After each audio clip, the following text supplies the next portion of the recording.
Good afternoon everyone. Welcome to Filo. I am Afan Hashmi, your science teacher. और आज हम अपनी क्लास 10 साइंस का चैप्टर कार्बन एवं उसके यौगिक यानी कार्बन एंड इट्स कंपाउंड्स के इंपॉर्टेंट क्वेश्चंस को डिस्कस करने वाले हैं।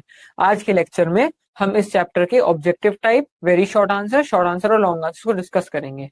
ये पूरा का पूरा चैप्टर हम आज के एक ही लेक्चर में डिस्कस करने वाले हैं।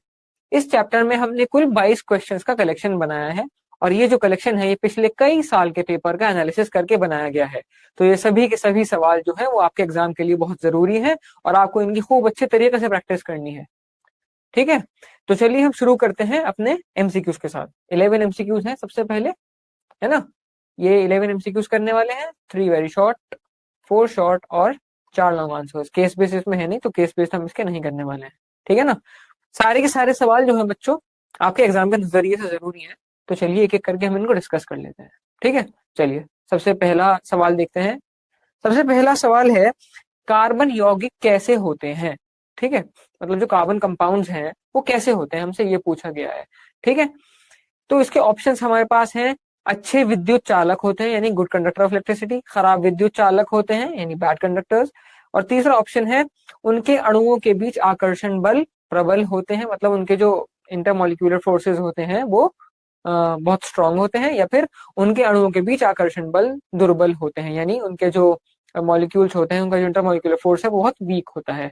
तो इसमें जो सही दो स्टेटमेंट्स हैं वो हैं, एक तो हमारा खराब विद्युत चालक होते हैं, they are bad conductors of electricity. और दूसरा जो सही स्टेटमेंट है वो है हमारा, उनके अणुओं के बीच आकर्षण बल दुर्बल होते हैं। ठीक है, ऐसा क्यों होता है, वो एक bad bad conductor of electricity क्यों होते हैं कार्बन कंपाउंड्स, क्योंकि उनके अंदर फ्री इलेक्ट्रॉन्स प्रेजेंट नहीं होते। दूसरा दूसरा रीजन हमारा है कि उनके अणुओं के बीच आकर्षण बल दुर्बल होते हैं, क्योंकि उसके अंदर जो है वीक फोर्सेज होती हैं, यानी उनके अंदर जो है वेंडरवॉल फोर्सेज होती हैं। इसकी वजह से ये दो रीजन है। तो सही उत्तर, सही ऑप्शन होगा हमारा ऑप्शन नंबर सी, 2 एंड 4। ठीक है, अगला प्रश्न देख लेते हैं।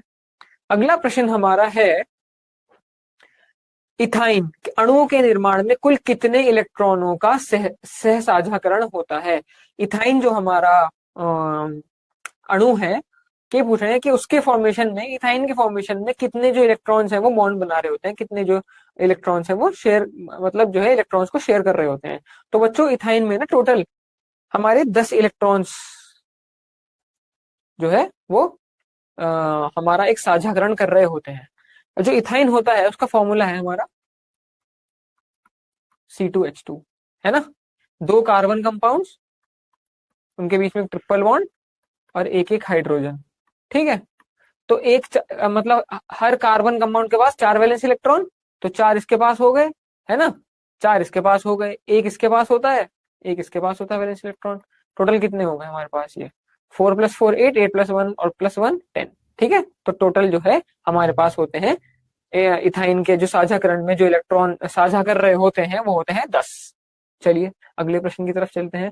अगला प्रश्न हमारा है, नीचे कुछ हाइड्रोकार्बन की संरचनाएं दी गई हैं, दिए गए विकल्पों में से उन दो संरचनाओं को चुनिए जो एक दूसरे से संबंधित हैं।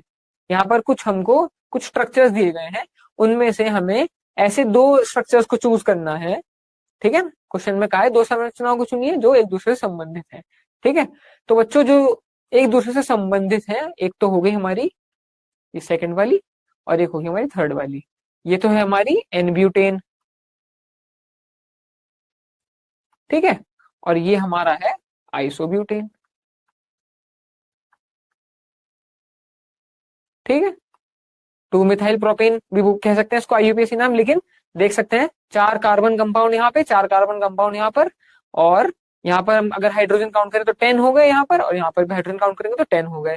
तो इनका जो मॉलिक्यूलर फॉर्मूला है वो तो C4H10 है दोनों का, लेकिन क्योंकि पोजीशन यहाँ पर एक अलग है, एक मिथाइल ग्रुप यहाँ पर अलग तरीके से लगा हुआ है, तो ये दोनों मतलब एक दूसरे से संबंधित हैं, लेकिन ये दोनों हैं आइसोमर्स। ठीक है बच्चों, चलिए।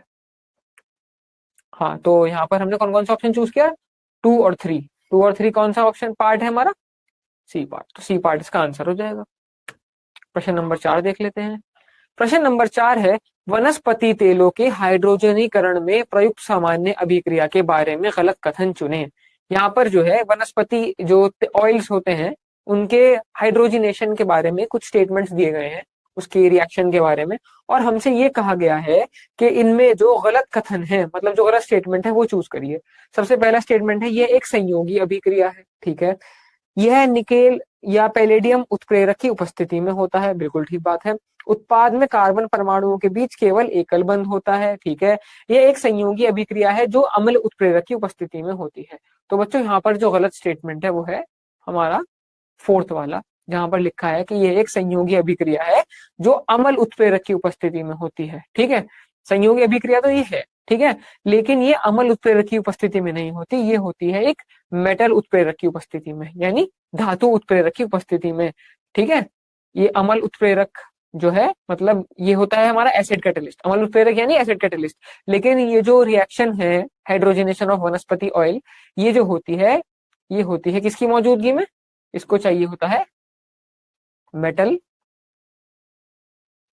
कैटलिस्ट, यानी धातु उत्प्रेरक, जैसे कि पैलेडियम और निकिल, है ना, Na और Pd, इनकी मौजूदगी में ये होती है। ठीक है, अब हम अगला प्रश्न देख लेते हैं, जो हमारा प्रश्न नंबर 5 है। कुछ कारखाने नदी ए और नदी बी में अपनी अपशिष्ट पदार्थ बहा रहे थे। ठीक है, इन दोनों नदियों से जल के नमूने एकत्र किए गए। यह देखा गया कि नदी ए से लिया गया जल अम्लीय था, जबकि नदी बी से लिया गया जल क्षारीय था। नदी ए और नदी बी के पास स्थित कारखाने हैं। ठीक है, ये बताना है कि कुछ कारखाने मतलब यानी कुछ फैक्ट्रीज थी जो अपना वेस्ट जो है वो मतलब रिवर यानी नदियों में बहा रही थी, है ना, उसमें उसमें फेंक रही थी, है ना। और जब हमने उनके पानी का एक सैंपल लिया दोनों से, तो ये पाया गया कि जो पहली वाली नदी थी, रिवर ए जो थी, उसका जो मतलब हमने वाटर का सैंपल लिया था वो तो निकला एसिडिक, और जो हमारी नदी जो मतलब दूसरी वाली रिवर थी, रिवर बी, उसका वाटर सैंपल निकला हमारा बेसिक। तो हमको ये बताना है यहाँ पर कि कौन सा कारखाना कौन सी नदी के पास मतलब सिचुएटेड है। ठीक है ना, ये बताना है हमको। चलिए, ऑप्शंस क्या है? नदी ए के पास साबुन और डिटर्जेंट के कारखाने तथा नदी बी के पास अल्कोहल डिस्टिलरी के कारखाने। ठीक है, ऑप्शन नंबर बी है नदी बी के पास साबुन और डिटर्जेंट के कारखाने तथा नदी ए के पास अल्कोहल डिस्टिलरी के कारखाने। ऑप्शन नंबर सी है नदी ए के पास लेड भंडारण बैटरी निर्माण कारखाने तथा नदी बी के पास साबुन और डिटर्जेंट के कारखाने। और ऑप्शन नंबर डी हमारा है लास्ट ऑप्शन, नदी बी के पास लेड भंडारण बैटरी निर्माण कारखाने तथा नदी ए के पास साबुन और डिटर्जेंट के कारखाने। तो जो सही उत्तर हमारा है वो होगा नदी ए के पास लेड भंडारण बैटरी निर्माण कारखाने तथा नदी बी के पास साबुन और डिटर्जेंट के कारखाने। इसकी वजह क्या है बच्चों? जो हमारा लेड स्टोरेज फैक्ट्रीज है वो H2SO4 यानी सल्फ्यूरिक एसिड यूज करती हैं, है ना। अगर हम बात करें नदी ए के पास लेड भंडारण है ना, तो जो लेड स्टोरेज, लेड हमारा जो है यहाँ पर लेड स्टोरेज फैक्ट्री जो बैटरी होती है, ठीक है ना, वो क्या यूज करती है? वो यूज करती है H2SO4, है ना। H2SO4 उनका इस्तेमाल होता है तो मतलब इलेक्ट्रोलाइट की तरह यूज करते हैं वो H2SO4 को। ठीक है, तो इसीलिए वो एसिडिक वेस्ट रिलीज करता है। तो इसलिए नदी ए के पास तो हमारा कौन सा हो गया? जो पहली रिवर है नदी ए, उसके पास तो हमारी हो गई लेड स्टोरेज बैटरीज की ये कारखाना यानी फैक्ट्री। और जो हमारी नदी भी है उसके पास क्या मिल रहा है हमें? साबुन और डिटर्जेंट के कारखाने, है ना। तो साबुन और डिटर्जेंट के कारखाने क्यों मिल रहे हैं वहां पर? क्योंकि वहां पर जो वाटर सैंपल है हमारा वो बेसिक निकल कर आया ना, है ना। तो जो सोप और आपकी जो डिटर्जेंट की फैक्ट्रीज होती हैं वो बेसिकली एल्कलाइन या फिर बेसिक सब्सटेंसेस यूज करती हैं, जो मतलब वेस्ट प्रोडक्ट में वेस्ट प्रोडक्ट जो है जिसकी वजह से वो उनका बेसिक आ रहा है ना। तो इसके लिए जो हमारा नदी बी है उसके पास होंगे डिटर्जेंट के और साबुन के कारखाने। ठीक है ना। चलिए चलते हैं अगले प्रश्न की तरफ। अब प्रश्न नंबर 6 है, निम्नलिखित में से कौन सा गुण समजात श्रेणी में नहीं पाया जाता है? बच्चों, समजात श्रेणी यानी होमोलोगस सीरीज की हम यहाँ बात कर रहे हैं, ये पूछ रहे हैं यहाँ पर हम। बता, यहाँ पर सवाल में ये पूछा जा रहा है। एक सेकंड रुकिए, इसको अंडरलाइन कर लेते हैं और यहाँ लिख देते हैं होमोलोगस सीरीज। होमोलोगस सीरीज की हम यहाँ बात कर रहे हैं। हमसे ये पूछा गया है कि ये यहाँ पर जो ऑप्शंस दिए गए हैं इनमें से कौन सा जो दिया हुआ गुण है वो होमोलोगस सीरीज में नहीं होता है। अपने उत्तर का कारण बताइए और हमें इसका फिर कारण भी बताना है, ठीक है ना। चलिए, ऑप्शन है रासायनिक गुणों में परिवर्तन, ऑप्शन बी CH2 इकाई और 14 यू आणविक द्रव्यमान में अंतर, भौतिक गुणों में क्रमिक परिवर्तन, या फिर समान कार्यात्मक समूह।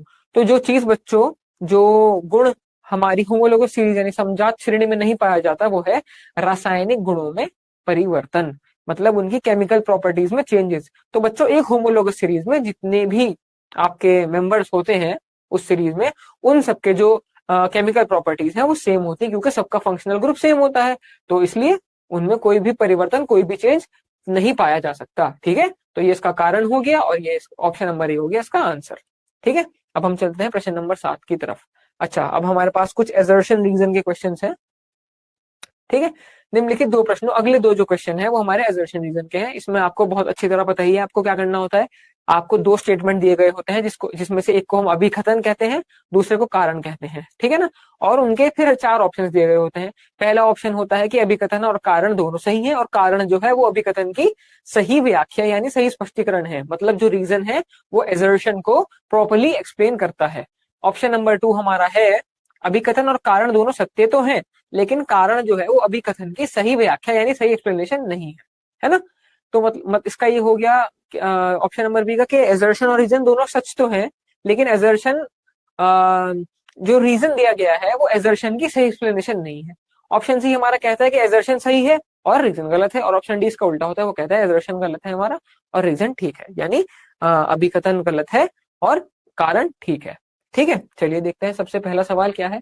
अभिकथन में हमको बोला है, कुछ हमको यहाँ पर कंपाउंड्स दिए गए हैं C4H8, C4H6 और C4H10 एक ही समजातीय श्रेणी के सदस्य हैं।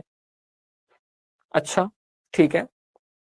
और कारण में क्या बोला है, C4H8, C4H6, C3H4, C3H6, C2H4, C2H2 असंतृप्त hydrocarbon है, यानी अनसैचुरेटेड हाइड्रोकार्बन। असंतृप्त यानी अनसैचुरेटेड,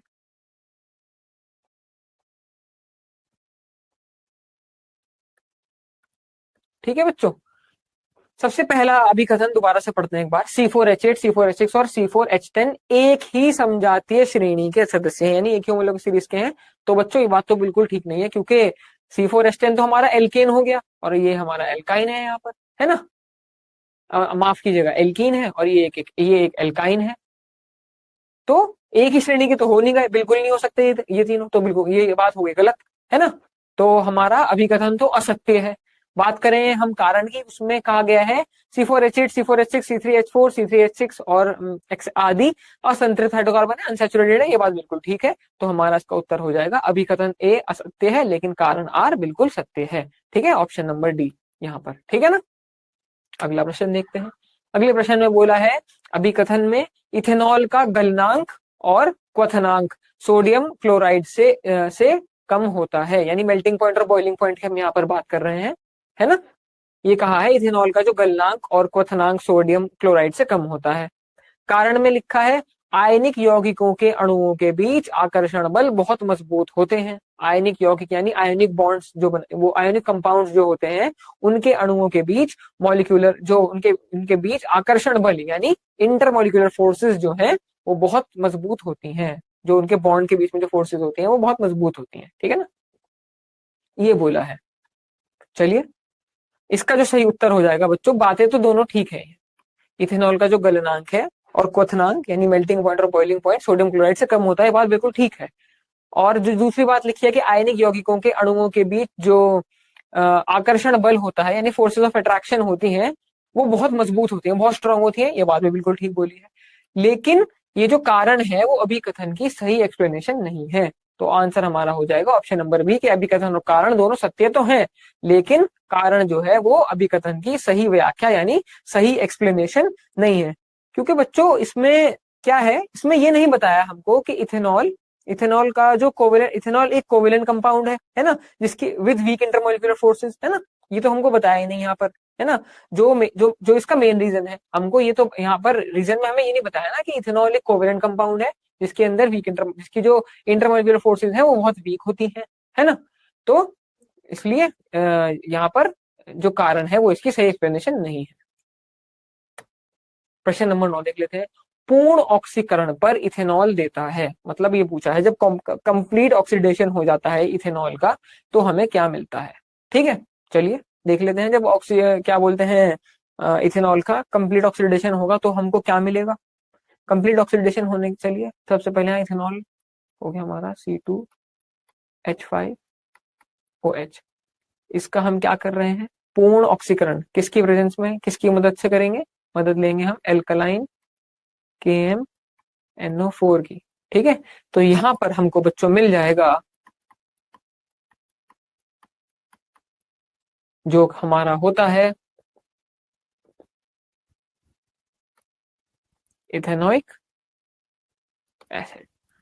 जब हमारी क्या कहते हैं इथेनॉल का जब कंप्लीट ऑक्सीडेशन होगा, हम यहाँ पर रिएक्शन में मदद ले रहे हैं एल्कलाइन KMNO4 की, है ना।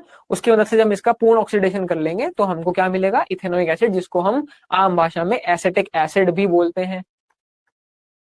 इसका कॉमन नेम क्या है, एसिटिक एसिड। तो सही उत्तर क्या हो गया मेरा, एसिटिक अम्ल। ठीक है ना बच्चों।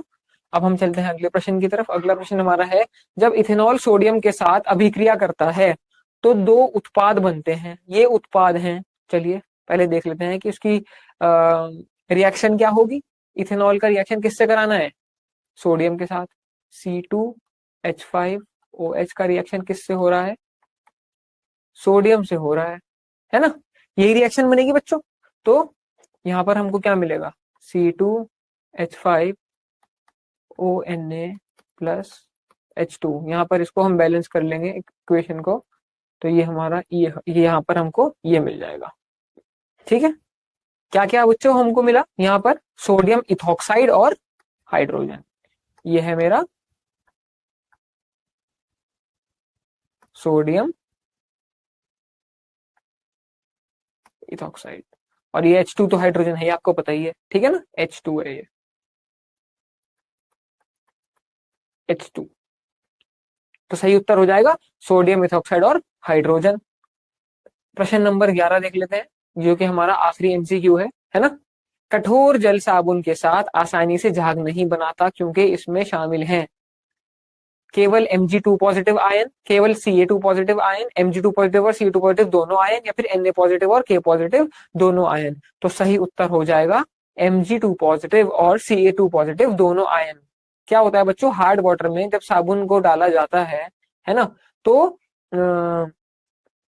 क्योंकि हार्ड वाटर के अंदर Mg2 पॉजिटिव और Ca2 पॉजिटिव आयन दोनों मौजूद होते हैं, तो ये आयन सोप के फैटी एसिड के साथ रिएक्ट करके इनसॉल्यूबल प्रेसिपिटेट, जिसको हम स्कम बोलते हैं, ये एक इनसॉल्यूबल प्रेसिपिटेट,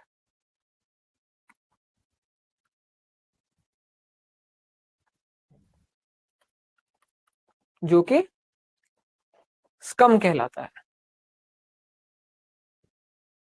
ये वो बना लेता है जब स्कम, है ना। तो इस वजह से सोप के जो मॉलिक्यूल्स हैं वो लेदर फॉर्म नहीं कर पाते और इफेक्टिव क्लीनिंग नहीं हो पाती है। ठीक है ना, ये है रीजन इसका। यहाँ पर इसको दोबारा से लिख देते हैं स्कम। ठीक है ना। अब हमारे वेरी शॉर्ट क्वेश्चन स्टार्ट हो जाते हैं यहाँ से। ठीक है, सबसे पहला सवाल पूछा गया है, सह संयोजक यौगिकों के गलनांक और क्वथनांक कम होते हैं क्यों। ये बोला है कोवेलेंट कंपाउंड्स के मेल्टिंग पॉइंट और बॉइलिंग पॉइंट कम होते हैं, ऐसा क्यों होता है। चलिए देख लेते हैं।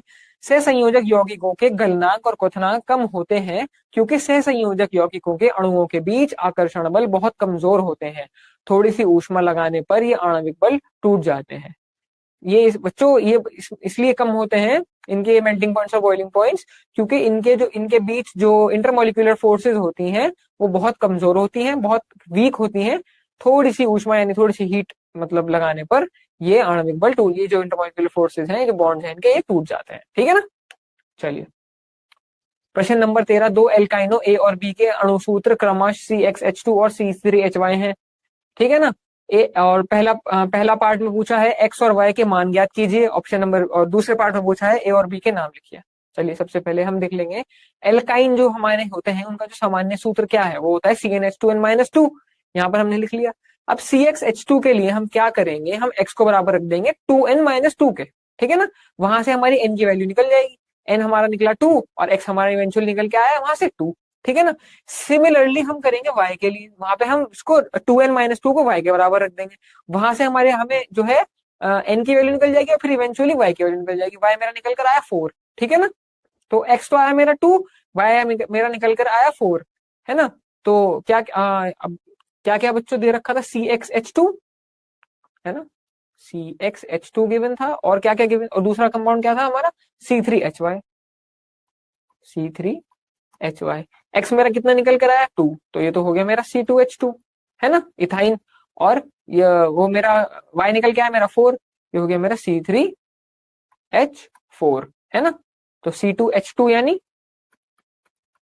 ये हो गया मेरा C2H2, ये तो हो गया इथाइन।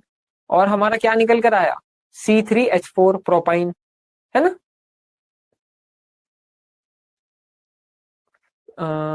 हम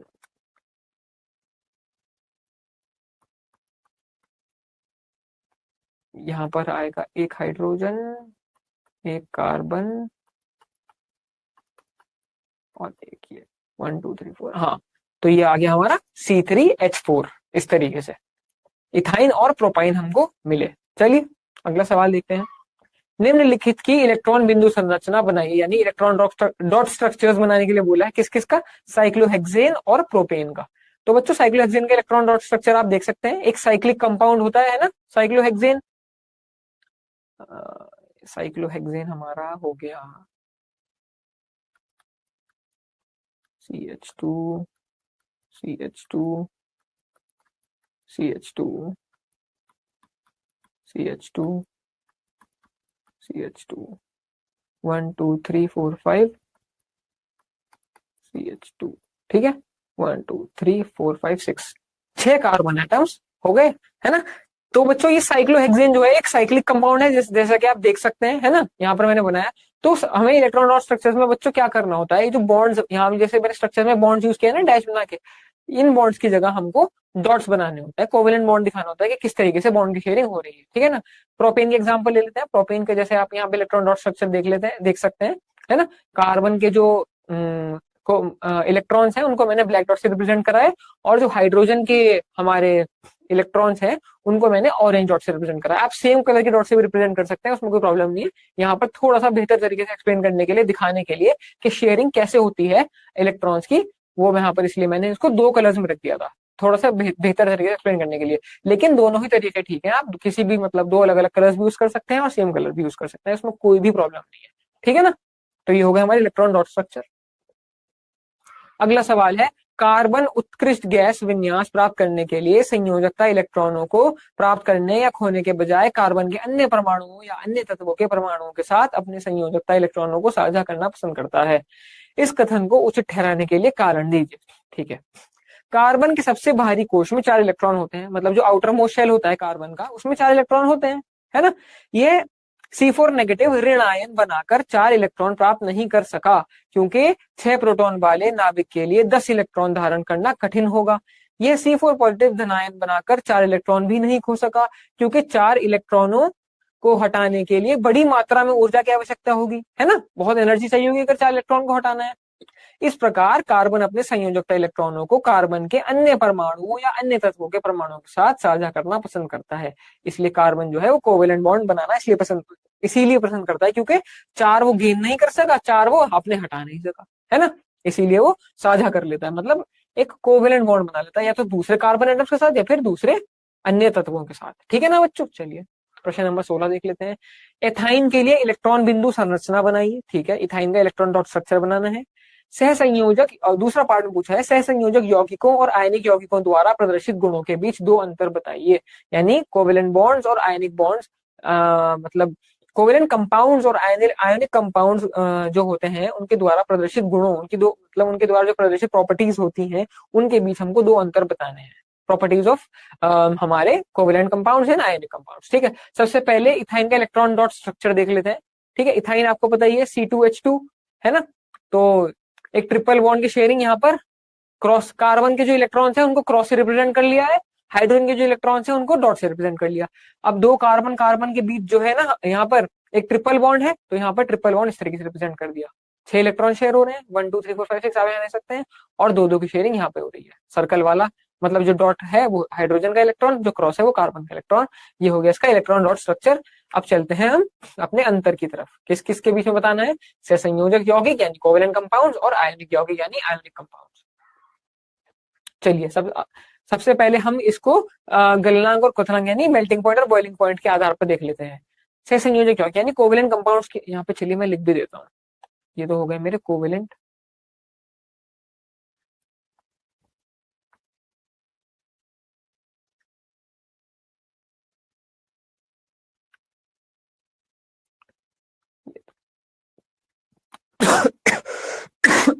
सॉरी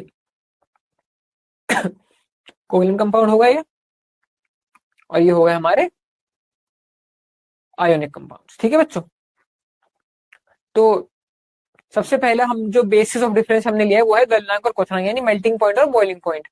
पहले कोवेलेंट कंपाउंड्स की बात कर लेते हैं। इनका गलनांक और क्वथनांक कम होता है। जो कोवेलेंट कंपाउंड्स होते हैं उनका जो मेल्टिंग पॉइंट और बॉइलिंग पॉइंट है वो लो होता है। आयनिक कंपाउंड्स की बात करें, इनका गलनांक और क्वथनांक उच्च होता है, यानी इनका जो मेल्टिंग पॉइंट और बॉइलिंग पॉइंट है वो बहुत हाई होता है ना। बिजली का संचालन यानी कंडक्शन ऑफ इलेक्ट्रिसिटी, ये यौगिक विद्युत के कुचालक होते हैं, यानी they are bad conductors of electricity, है ना। और फिर बात करें आयोनिक कंपाउंड्स की, ये विलयन या पिघली हुई अवस्था में विद्युत का संचालन करते हैं, मतलब सॉल्यूशन या फिर मेल्टिंग या फिर अपनी मेल्टेड स्टेट में ये जो इलेक्ट्रिसिटी है उसको अच्छी तरीके से कंडक्ट करते हैं। ठीक है ना। चलिए ये हो गए इसके दो आधार। अगला सवाल देख लेते हैं। निम्नलिखित कार्बन यौगिकों पर विचार कीजिए। अब हमको कुछ कार्बन कंपाउंड्स दिए गए हैं, हमें उनके ऊपर विचार करने को बोला है। सबसे पहले बोल दो कंपाउंड्स आप यहाँ पर देख सकते हैं, ये हमको दिए गए हैं और बोला है इन यौगिकों में उपस्थित क्रियात्मक समूह का नाम बताइए। क्रियात्मक समूह यानी फंक्शनल ग्रुप का नाम, फंक्शनल ग्रुप का नाम पूछा है। क्रियात्मक समूह होता है हमारा, एक सेकंड, ये हो गया हमारा फंक्शनल ग्रुप।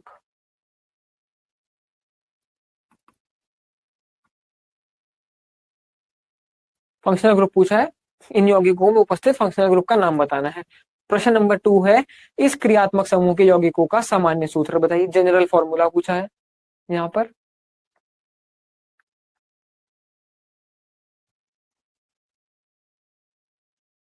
ये हो गया यहाँ पर हमारा जनरल फॉर्मूला। इन यौगिकों के बीच संबंध बताइए तथा समान क्रियात्मक समूह वाले किसी अन्य यौगिक की संरचना बताइए। ये बोला है कि इनके बीच रिलेशन बताओ, ये जो यौगिक आपको यहाँ दिए गए हैं, और इन्हीं की सीरीज का एक एक यौगिक और बताना है, उसकी संरचना, उसका स्ट्रक्चर भी बनाने को बोला है। चलिए सबसे पहले देख लेते हैं। ये जो यौगिक यहाँ पर जो फंक्शनल ग्रुप लगा है वो है CHO यानी एल्डिहाइड। यहाँ पर आप देख सकते हैं CHO समूह एल्डिहाइड यहाँ पर लगा हुआ है। इनका जनरल फॉर्मूला होता है CnH2nO, है ना, जो सेकंड पार्ट पूछा था। और जो थर्ड पार्ट हमसे पूछा था उसमें बोला था यौगिक एक कौन सा है। यौगिक एक तो प्रोपेनल है और यौगिक भी दो जो है वो है इथेनल। ये एक ही समजातीय श्रेणी के हैं जहां प्रत्येक क्रमिक यौगिक एक दूसरे से CH2 इकाई से भिन्न होता है। एक ही होमोलोगस सीरीज के हैं ये, ठीक है ना, जहां पर जो एक कंपाउंड है वो दूसरे से CH2 यूनिट डिफर करता है। ठीक है ना। इसी समझा श्रेणी का अन्य सदस्य हो जाएगा हमारा ब्यूटेनल, 4 कार्बन कंपाउंड वाला, वहां पर एक CH2 और जुड़ जाएगा, है ना, और उस पर भी एंड में CHO इस तरह लगा हुआ है ना। तो ये कौन कौन से हो गए? प्रोपेनल, इथेनल और ब्यूटेनल, है ना। चलिए प्रश्न नंबर 18 में पूछा है, कारण बताइए कि क्यों कार्बन यौगिकों के गलनांक और क्वथनांक कम होते हैं। कार्बन यौगिक विद्युत का संचालन नहीं करते हैं, कार्बन केवल सहसंयोजक यौगिक ही बना सकता है। ठीक है। चलिए बहुत ही इजी और इंटरेस्टिंग क्वेश्चन है ना। ये पूछा है कि भाई जो कार्बन कंपाउंड्स हैं उनके मेल्टिंग पॉइंट और बॉइलिंग पॉइंट लो क्यों होते हैं, हम ऑलरेडी डिस्कस करके आ चुके हैं। कार्बन कंपाउंड्स विद्युत का संचालन नहीं करते, क्यों वो इलेक्ट्रिसिटी को कंडक्ट नहीं करते, ये भी हम हल्का सा डिस्कस करके आ चुके हैं पिछले क्वेश्चंस में, है ना। और तीसरा सवाल पूछा है, why do carbons only make covalent bonds, है ना, सिर्फ कोवेलेंट बॉन्ड्स ही क्यों बना सकते हैं, दूसरा क्यों नहीं बना सकते, ये पूछा है। चलिए देख लेते हैं। सबसे पहला जो प्रश्न है उसका उत्तर देख लेते हैं। दुर्बल अंतराण्विक आकर्षण बलों के कारण यानी वीक इंटरमॉलिक्यूलर फोर्सेस के वजह से कार्बन कंपाउंड जो है उनके जो गलनांक और क्वथनांक है वो कम होते हैं। वीक इंटरमॉलिक्यूलर फोर्सेस की वजह से कार्बन कंपाउंड्स के मेल्टिंग पॉइंट और बॉइलिंग पॉइंट बहुत लो होते हैं, है ना। अब हम बात कर लेते हैं सेकंड वाले क्वेश्चन की। कार्बन यौगिकों में आयन नहीं होते हैं और इसलिए ये सामान्यतः विद्युत के कुचालक होते हैं। इसीलिए ये जो है इलेक्ट्रिसिटी को कंडक्ट नहीं कर पाती, क्योंकि इनके अंदर आयन्स नहीं होते, फ्री इलेक्ट्रॉन्स नहीं होते हैं। तीसरा सवाल पूछा था कि कार्बन केवल कोवेलेंट कंपाउंड क्यों बनाते हैं, सहसंयोजक यौगिक।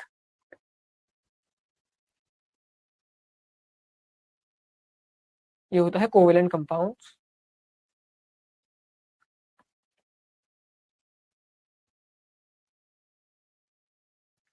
कार्बन केवल सहसंयोजक यौगिक ही बना सकता है, क्योंकि कार्बन स्थिर आष्टक प्राप्त करने के लिए ना तो 4 इलेक्ट्रॉन प्राप्त कर सकता है, मतलब जो अपना जो ऑक्टेट है, स्टेबल ऑक्टेट, उसको कंप्लीट करने के लिए ना तो ये 4 इलेक्ट्रॉन्स को गेन कर सकता, ना ही ये 4 इलेक्ट्रॉन्स को लूज कर सकता। ठीक है। निकटतम उत्कृष्ट गैस विन्यास प्राप्त करने का एकमात्र तरीका अपने संयोजकता इलेक्ट्रॉनों को अन्य कार्बन परमाणुओं या अन्य तत्वों के परमाणुओं के साथ साझा करना है। तो इसके लिए जो स्टेबिलिटी अचीव करने का तरीका है, या तो वो दूसरे कार्बन कंपाउंड्स के साथ एक कोवेलेंट बॉन्ड बनाएगा, या फिर किसी और तत्व के साथ अपना कोवेलेंट बॉन्ड बना लेगा, है ना। चलिए, प्रश्न नंबर 19 है, समावयवी क्या है। C3H, यानी आइसोमर्स की बात कर रहे हैं हम यहाँ पर। समावयवी यानी आइसोमर्स। C3H6O अणु सूत्र वाले 2 यौगिकों के संरचनाएं लिखी और उनके नाम बताइए। और फिर बी पार्ट में पूछा है, साबुन क्या है, वे रासायनिक रूप से अपमार्जकों से किस प्रकार भिन्न है, साबुन कठोर जल में प्रभावी रूप से कार्य क्यों नहीं करते। फिर चॉइस में एक क्वेश्चन दिया गया है, बोला है कार्बन यौगिकों की समजातीय श्रेणी क्या है, यानी होमोलोगस सीरीज क्या है कार्बन कंपाउंड्स की। एल्काइनों का सामान्य सूत्र लिखिए। एल्काइंस का हमें क्या लिखना है, सामान्य सूत्र। कार्बनिक यौगिक में क्रियात्मक समूह का अर्थ बताइए, यानी फंक्शनल ग्रुप का हमको बताना है कि क्या होते हैं। एल्कोहलों और कार्बोक्सिलिक अम्लों में उपस्थित क्रियात्मक समूह का सूत्र लिखिए। बिल्कुल ठीक है, चलिए देख लेते हैं इसका उत्तर। सबसे पहले हम बात कर लेते हैं आइसोमर्स की। समान अणुसूत्र वाले परंतु अंतरिक्ष में परमाणुओं या समूह की भिन्न व्यवस्था वाले यौगिकों को समावयवी कहते हैं, आइसोमर्स कहते हैं। यानी उनका स्ट्रक्चर फॉर्मूला तो सेम होगा, लेकिन उनकी जो अरेंजमेंट है, आई मीन उनका केमिकल फॉर्मूला तो सेम होता है बच्चों, लेकिन स्ट्रक्चरल फॉर्मूला उनका थोड़ा सा अलग होता है ना। वो अलग तरीके से उनका स्ट्रक्चर बनाएंगे हम, ठीक है ना। और इस घटना को समावयवता यानी आइसोमेरिज्म कहते हैं। ठीक है बच्चों, हमको यहाँ पर ये बताया गया है कि समान अणुसूत्र वाले, यानी जिनका केमिकल फॉर्मूला तो सेम है। जैसे हमने ब्यूटेन का एग्जांपल लिया था C4H10, है ना, उसको हमने एन ब्यूटेन और आइसोब्यूटेन में अरेंज किया था। आइसोब्यूटेन का जो IUPAC नेम क्या था, 2 मिथाइल प्रोपेन, है ना। एक प्रोपेन के ऊपर एक सेकंड नंबर कार्बन कंपाउंड पे एक मिथाइल ग्रुप लगा हुआ था। तो जो कंपाउंड इस तरह के होते हैं जिनका केमिकल फॉर्मूला तो सेम होता है, लेकिन स्ट्रक्चरल फॉर्मूला अलग होता है, उनको हम आइसोमर्स कहते हैं। और इस पूरे के पूरे प्रोसेस को, मैकेनिज्म को हम आइसोमेरिज्म कहते हैं, यानी समावयवता, है ना।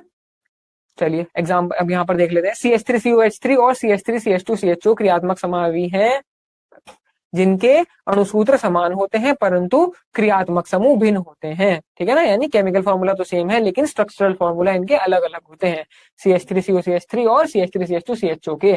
अब हम इनका देख लेते हैं। CH3COCH3 का IUPAC नाम है प्रोपेनॉन और CH3CH2CHO का IUPAC नाम है प्रोपेनल।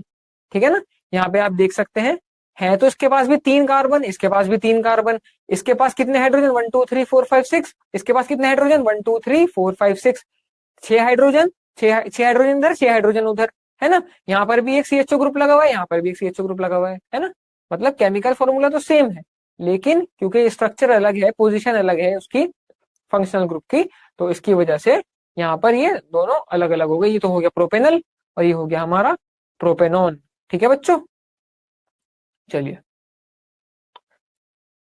प्रश्न नंबर बी में पूछा था कि चलिए एक बार देख ही लेते हैं क्या पूछा था दोबारा से। कार्बनिक यौगिकों में क्रियात्मक समूह का अर्थ बताइए। एल्कोहलों, नहीं ये तो पहले वाला है। हाँ, साबुन क्या है, वे रासायनिक रूप से अपमार्जकों से किस प्रकार भिन्न है, साबुन कठोर जल में प्रभावी रूप से कार्य क्यों नहीं करते। चलिए, विशुद्ध रासायनिक अर्थ में जल में अघुलनशील वसीय अम्ल की किसी कार्बनिक क्षार या क्षार धातु के साथ अभिक्रिया से निर्मित किसी भी यौगिक को साबुन कहा जाता है। साबुन लंबी श्रृंखला वाले वसीय अम्लों के पोटेशियम या सोडियम लवण होते हैं और अपमार्जक सामान्यतः एल्काइल बेंजीन सल्फोनेट होते हैं। ठीक है ना। तो बच्चों यहाँ पर हमने साबुन के बारे में बताया, पूरी डेफिनेशन बताई, उसके होते क्या है। They are fatty acids of long chain potassium या फिर सोडियम। साबुन लंबी श्रृंखला वाले वसीय अम्लों यानी फैटी एसिड होते हैं किसके, पोटेशियम और सोडियम सॉल्ट्स के, ठीक है ना। चलिए, और अपमर्दनांक सामान्यतः एल्काइल बेंजीन सल्फोनेट होते हैं। चलिए, अब चॉइस वाला क्वेश्चन देख लेते हैं। अच्छा, अभी तो यही वाला क्वेश्चन कंटिन्यू होगा। यस, हाँ, सेकंड पार्ट भी है ना, साबुन कठोर जल में प्रभावी रूप से क्यों कार्य नहीं कर पाते। वसीय अम्लों के अघुलनशील कैल्शियम या मैग्नीशियम लवणों के निर्माण के कारण साबुन कठोर जल में कार्य नहीं करते। साबुन लंबी श्रृंखला वाले वसीय अम्लों के सोडियम या पोटेशियम लवण होते हैं। कठोर जल में कैल्शियम और मैग्नीशियम आयन होते हैं। कठोर जल में साबुन के घुलन के दौरान कैल्शियम और मैग्नीशियम आयन साबुन से सोडियम या पोटेशियम आयनों को विस्थापित करके अघुलनशील कैल्शियम या मैग्नीशियम लवण बनाते हैं, जिसको हम स्कम भी कहते हैं, ठीक है ना। इसलिए उसके अंदर वो ढंग से कार्य नहीं कर पाते हैं। अब हम बात कर लेते हैं चॉइस वाला जो सवाल था हमारा, उसमें पूछा गया था कार्बन यौगिकों की समजात श्रेणी क्या है, एल्काइनों का सामान्य सूत्र लिखिए, है ना। होमोलोगस सीरीज के बारे में पूछा गया था, समजातीय श्रेणी यानी होमोलोगस सीरीज। चलिए, इसको भी एक बार लिख ही देते हैं दोबारा से। ये हो गई हमारी होमोलोगस सीरीज, है ना। ये समान सामान्य सूत्र वाले यौगिकों का एक समूह है जो केवल कार्बन श्रृंखला की लंबाई में भिन्न होते हैं। मतलब उनके उनमें उनके अंदर डिफरेंस क्या है कि कार्बन की जो जो चेन होती है उसमें डिफरेंस आता है। मतलब एक एक जैसे हमने अभी एक एग्जांपल लेते ना, एक CH2 यूनिट, इसी तरह यहाँ पर भी एक कार्बन की जो श्रृंखला की लंबाई से भिन्न होते हैं, है ना। समजातीय श्रेणी के यौगिकों में अक्सर क्रियात्मक समूहों का एक निश्चित समूह होता है जिसके परिणाम स्वरूप उनके रासायनिक और भौतिक गुण तुलनीय होते हैं। एल्काइनों का सामान्य सूत्र होगा CnH2n-2।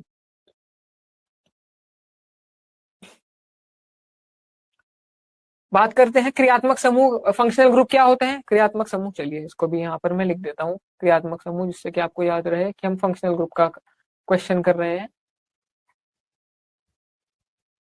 ये हो गया हमारा फंक्शनल ग्रुप, ठीक है। तो एक सेकेंड रुकिए।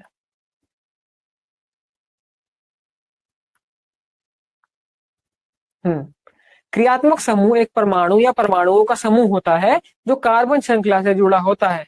यह कार्बनिक यौगिक के रासायनिक गुण को परिभाषित करता है। अल्कोहल का क्रियात्मक समूह OH होता है और कार्बोक्सिलिक अम्ल का COOH होता है, COOH, ठीक है ना।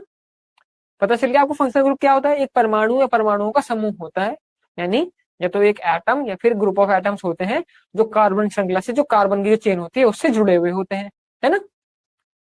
कार्बन के जो रासायनिक गुण होते हैं, केमिकल प्रॉपर्टीज होती हैं, उनको डिफाइन करते हैं ये लोग, ये चीज, ठीक है ना। चलिए, अल्कोहल का जो फंक्शनल ग्रुप है वो है OH, कार्बोक्सिलिक एसिड का COOH। अगला प्रश्न हमारा है, A और B क्रमश दीर्घ श्रृंखला कार्बोक्सिलिक अम्ल और दीर्घ श्रृंखला सल्फोनिक अम्ल के सोडियम लवण है। भूमिगत जल यानी हैंडपंप का पानी का उपयोग करते समय आप A या B से किसे रोधक के रूप में पसंद करेंगे, अपने उत्तर का कारण बताइए, ठीक है। शोधक, सॉरी मैंने रोधक बोल दिया, शोधक के रूप में पसंद करेंगे। और दूसरा सवाल है, शोधन क्रिया की प्रक्रिया को विस्तार से समझाइए, नामांकित आरेख की सहायता से मिसेल का चित्रित कीजिए। मिसेल फॉर्मेशन का हमें डायग्राम बनाना है। CH3COH3 एस्टर के साबुन बनाने का रासायनिक समीकरण लिखिए, इस प्रक्रिया का नाम क्या है, ये बताना है। चलिए देख लेते हैं। सबसे पहला, सफाई एजेंट का चुनाव। सबसे पहले कठोर भूमिगत यानी हम हार्ड वाटर की बात कर रहे हैं। कठोर भूमिगत जल में सफाई के लिए B यानी लंबी श्रृंखला वाले सल्फोनिक अम्ल या सोडियम लवण को प्राथमिकता दी जाती है, क्योंकि इसमें मौजूद कैल्शियम और मैग्नीशियम आयन कार्बोक्सिलिक अम्लों के साथ अघुलनशील लवण बनाते हैं, लेकिन सल्फोनिक अम्लों के साथ घुलनशील लवण बनाते हैं, इसलिए B कठोर जल में प्रभावी रहता है। ठीक है बच्चों, ये तो हो गया हमारा सफाई एजेंट का चुनाव।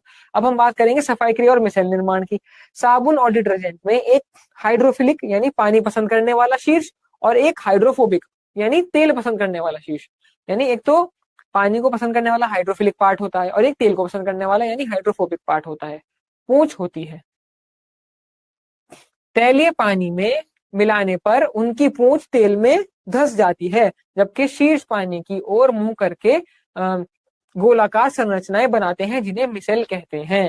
ये तेल को पानी में एक पायस के रूप में निलंबित कर देते हैं, जिससे गंदगी और ग्रीस धुल जाती है। ये आप देख सकते हैं यहाँ पर तेल, ये बीच में ऑयल है, और इसी तरीके से जो हमने यहाँ पर लिखा उसका पूरा प्रॉपरली हमने मिसल फॉर्मेशन का डायग्राम बना दिया है। ठीक है, फिर हम बात कर लेते हैं एस्टर से साबुन तैयार करना, सेपोनिफिकेशन बोला जाता है उस रिएक्शन को। मिथाइल एसीटेट यानी सोडियम हाइड्रोक्साइड के साथ अभिक्रिया करके सोडियम एसीटेट यानी साबुन और मिथेनॉल देता है। यहाँ पर हम देख सकते हैं कुछ इस तरीके से, यहाँ पर हमने इसका रिएक्शन कराया CH3CO C2H5 plus sodium hydroxide का रिएक्शन कराएंगे, क्या मिलेगा हमको? CH3CONa plus C2H5OH alcohol, ethanol, है ना। ये एस्टर के जल अपघटन का एक उदाहरण है, जिससे साबुनीकरण कहा जाता है, यानी सैपोनिफिकेशन कहा जाता है।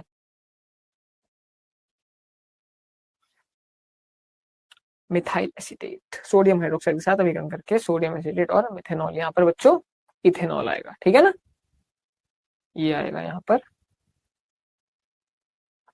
मिथेनॉल की जगह यहाँ पर आप लिखेंगे इथेनॉल, जैसा कि आप फॉर्मूला में रिएक्शन में देख सकते हैं। CH3CO C2H5 का रिएक्शन हो रहा है सोडियम हाइड्रोक्साइड के साथ, और हमको क्या मिल रहा है? CH3CONa प्लस C2H5OH, इथेनॉल हमको यहाँ पर मिल रहा है। चलिए अब हम चलते हैं अपने अगले सवाल की तरफ, ठीक है। ये हो गए हमारे प्रश्न नंबर 21। ब्यूटेन C4H8 की दो समावेवी संरचनाएं बनाइए, यानी उनके दो जो आइसोमेरिक स्ट्रक्चर्स हैं वो बनाने हैं। निम्नलिखित यौगिकों के नाम लिखिए। दो कंपाउंड्स दिए गए हैं, उनके नाम बताने को लिखा गया है, ठीक है ना। इस तरह का जो क्वेश्चन है बच्चों एग्जाम में जरूर आएगा आपको IUPAC नेमिंग के लिए, कि कंपाउंड्स की नेमिंग करनी है, या उनके आइसोमर्स बनाइए, दो बना के दिखाइए कि उसके क्या क्या आइसोमर्स बनेंगे, है ना। तो खास तौर से IUPAC जो नॉमेनक्लेचर वाला पार्ट है आपका, उसको बहुत अच्छी तरीके से प्रिपेयर करिएगा ऑर्गेनिक केमिस्ट्री में, क्योंकि ये सवाल हर साल लगातार एग्जाम में पूछा ही गया है। मतलब नेमिंग का आपसे, या तो देखिए जैसे कि यहाँ पर इन्होंने एक लॉन्ग क्वेश्चन में डाल दिया इसका एक पार्ट, आपसे डायरेक्टली MCQs में पूछा जा सकता है, वेरी शॉर्ट में पूछा जा सकता है, और यहाँ पर जैसा कि आप देख सकते हैं लॉन्ग आंसर में यहाँ पर इन्होंने डाल रखा है इसका एक पार्ट, कि भाई इन दोनों यौगिक का नाम लिखिए। कोई भी आपको यौगिक दे देंगे, अगर आपको उसका रूल पता है, जैसा कि चैप्टर में पढ़ाया गया है आपको क्लासेस में, अगर आपको वो रूल अच्छी तरीके से मालूम है कि किस तरीके से हम कार्बन कंपाउंड्स की नेमिंग करते हैं, क्या रूल है, नंबरिंग का रूल क्या है, छोटा नंबर किसको दिया जाना है, लेफ्ट टू राइट है, राइट टू लेफ्ट है, प्रायोरिटी फंक्शनल ग्रुप को देनी है, वो सब चीजें जैसे कि आपको बेहतर तरीके से मालूम ही होगी, चैप्टर में आपने पढ़ रखी है, तो उन सब चीजों को बहुत अच्छे तरीके से प्रिपेयर करिएगा, क्योंकि आइसोमेरिज्म का जो टॉपिक है वो पूछा ही जाता है, ठीक है ना। नॉमेनक्लेचर और आइसोमेरिज्म की मैं बात कर रहा हूँ, मतलब नेमिंग ऑफ कार्बन कंपाउंड्स की। चलिए देख लेते हैं। ब्यूटेन C4H8 की दो समावेश संरचनाएं बनाइए, निम्नलिखित यौगिकों के नाम लिखिए। और सी पार्ट में पूछा है निम्नलिखित अभिक्रियाओं के लिए रासायनिक समीकरण लिखिए। इन अभिक्रियाओं के होने के लिए प्रत्येक की एक आवश्यकता शर्त बताइए। इथेनॉल पूर्ण ऑक्सीकरण से गुजरता है, प्रोपीन हाइड्रोजनीकरण से गुजरता है, इथेनोइक अम्ल इथेनॉल के साथ अभिक्रिया करता है।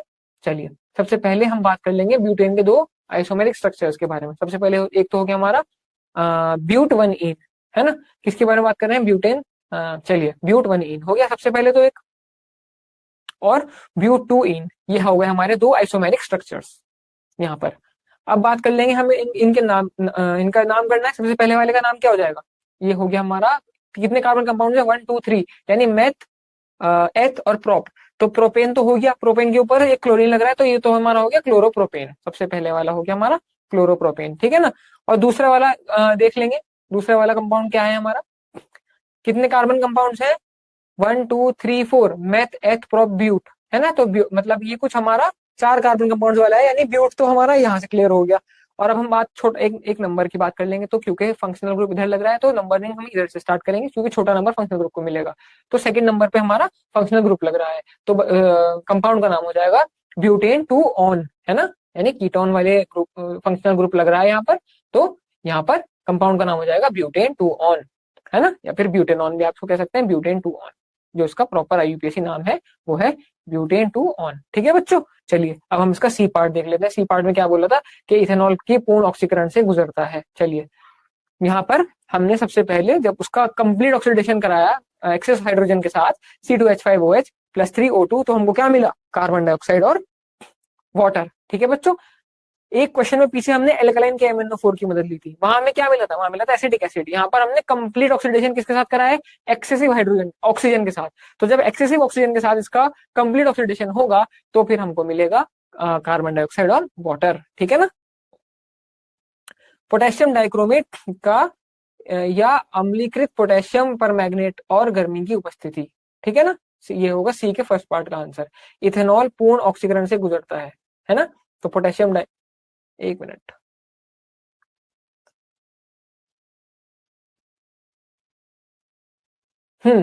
तो जो पोटेशियम डाइक्रोमेट का या अम्लीकृत पोटेशियम परमैंगनेट KMnO4 और गर्मी की उपस्थिति, है ना। यहाँ पर हम किस तरीके से करवा सकते हैं इसका ऑक्सीडेशन, ये बताया है कि ये तो भाई K2Cr2O7 की मदद से करवा सकते हैं, KMnO4 की मदद से करवा सकते हैं, या फिर एक्सेसिव हीट की मदद से करा सकते हैं, है ना। ये तीन चीजें हो गई।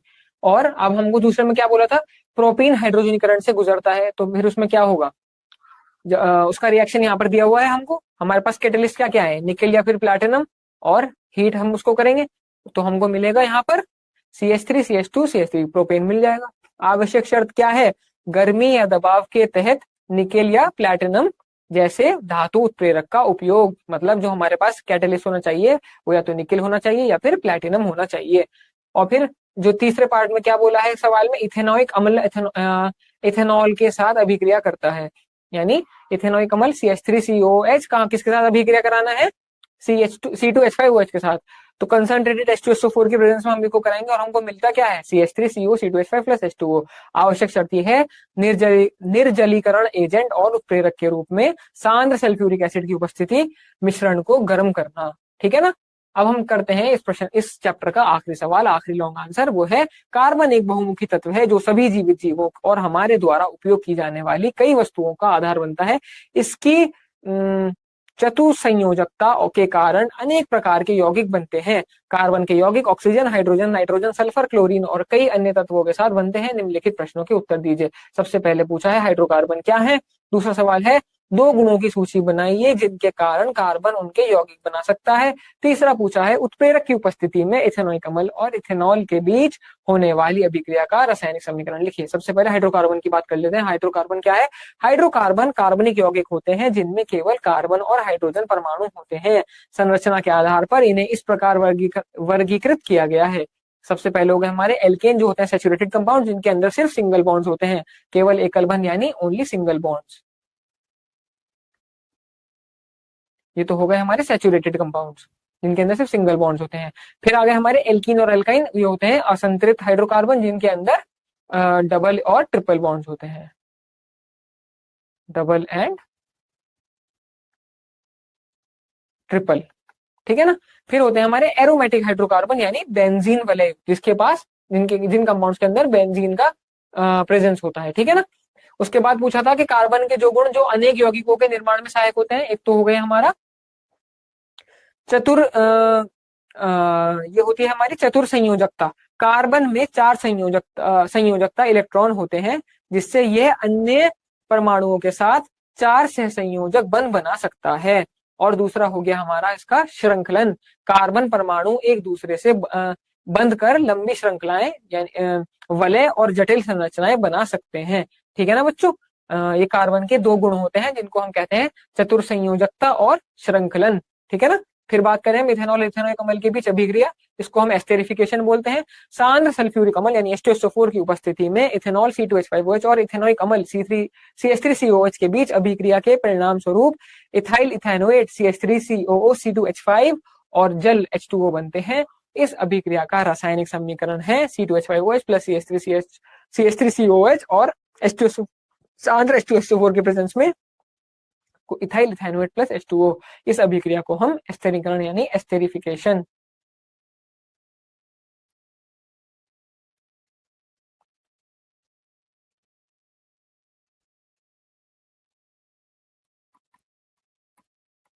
इसको हम एस्टेरिफिकेशन कहते हैं। ये एस्टेरिफिकेशन का एक उदाहरण है। तो बच्चों ये चैप्टर हमारा यहीं पर कंप्लीट होता है, कार्बन एंड कंपाउंड। सारे के सारे हमने इंपॉर्टेंट सवाल इस चैप्टर के डिस्कस कर लिए हैं।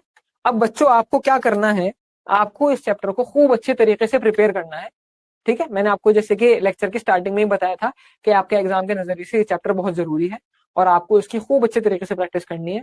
इससे होगा क्या, आपका रिवीजन भी बहुत अच्छे तरीके से हो जाएगा और ऐसा भी हो सकता है कि एग्जाम में इनमें से कोई सवाल रिपीट हो जाए तो फिर वहां पर भी आपकी बहुत अच्छी तरीके से हेल्प हो जाएगी, है ना। तो इसको प्रिपेयर करिए और अब हम मिलेंगे आपसे अगली क्लास में एक नए चैप्टर के इंपॉर्टेंट क्वेश्चंस के साथ। तब तक के लिए थैंक यू।